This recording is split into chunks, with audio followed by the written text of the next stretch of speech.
Halo, ketemu lagi dengan astronaut.com, produsen tas dengan desain terbanyak di Indonesia. Kali ini kita akan membahas sebuah tote bag yang sederhana banget gitu ya. Teman-teman pasti membutuhkan tote bag seperti ini. Mari kita ukur saja ukurannya dulu gitu ya, supaya mendapatkan referensi kurang lebih kalau yang seperti ini berapa ukurannya gitu ya.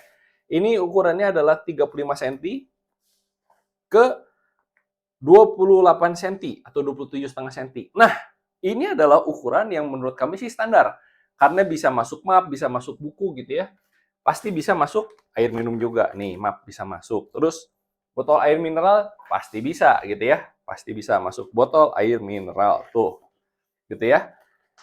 Yang menarik adalah karena ini menggunakan samping. Nah, karena ada bagian samping seperti ini, maka akan lebih mudah untuk memasukkan barang karena ada bagian yang lebih lebar. Oleh karena itu, pasti kita membutuhkan bahan yang lebih banyak dan akibatnya harganya pasti lebih tinggi. Nah, untuk di bagian belakang bisa minta ditambahkan mika. Mika untuk apa? Untuk nanti masukin kartu nama di sini atau ID card kita gitu ya. Nah, kita lihat ada ketebalannya. Oh ya, kita belum hitung ketebalannya seperti apa. Ketebalannya adalah 11 cm. Jadi ini banyak banget isinya. Kapasitasnya bisa banyak sekali. Untuk harga, ini relatif murah karena menggunakan bahan yang bisa dibilang bahan 420 namanya. Atau bisa dibilang ini adalah bahan yang bukan yang premium banget gitu ya. Tapi yang menarik adalah bahan ini adalah bahan yang anti air gitu ya. Karena memiliki lapisan karet alias lapisan PVC di dalamnya gitu ya. Mengenai bahan, teman-teman bisa lihat di video-video pembahasan mengenai bahan. Nah, untuk bagian dalam menggunakan lapisan spunbond. Nah, ini.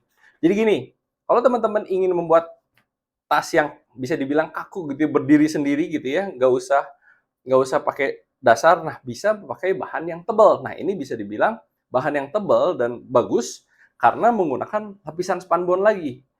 Jeleknya bahan PVC adalah bahan PVC itu nanti lama-lama akan mengelupas dan pada saat mengelupas akan mengotori tas kita. Oleh karena itu harus ada lapisan dalamnya lagi. Dan di sini menggunakan lapisan dalam spunbond dan spunbondnya di sini menggunakan 100 gram. Jadi pasti akan terasa tebal banget gitu ya bahannya juga dan pasti akan aman. Tadi bagian-bagian PVC yang mengelupas nanti akan terjaga di dalam lapisan spunbond. Nah, rekomendasi kami pastikan meminta untuk bagian tali menggunakan tali webbing aja seperti ini. Kenapa? Karena fleksibel satu dan lebih kuat daripada teman-teman meminta untuk menggunakan bahan-bahan yang sama gitu ya. Dan dengan menggunakan bahan yang sama, ya pasti warnanya akan sama gitu ya bahan seperti ini. Tapi itu pasti akan lebih jelek. Karena apa? Karena ada proses jahit dan bahan itu kaku. Tidak memang ditujukan untuk tali. Oleh karena itu, untuk pegangan, ya pakai tali gitu ya. Karena ini sudah sesuai dengan peruntukannya. Untuk bagian pewarnaan, kita menggunakan sablon. Nah, menggunakan sablon ini, tenang saja, astronaut.com menggunakan sablon yang pasti anti air, gitu ya. Dan tidak akan mudah mengelupas karena kami menggunakan oil base. Oil base itu pasti base-nya adalah minyak. Oleh karena itu, rekan-rekan kalau ingin memesan tas, pesannya di astronaut.com aja. Kami akan wujudkan apapun desain yang rekan-rekan butuhkan. Segera cek link yang ada di deskripsi dan wujudkan tas yang kamu inginkan bersama astronaut.com.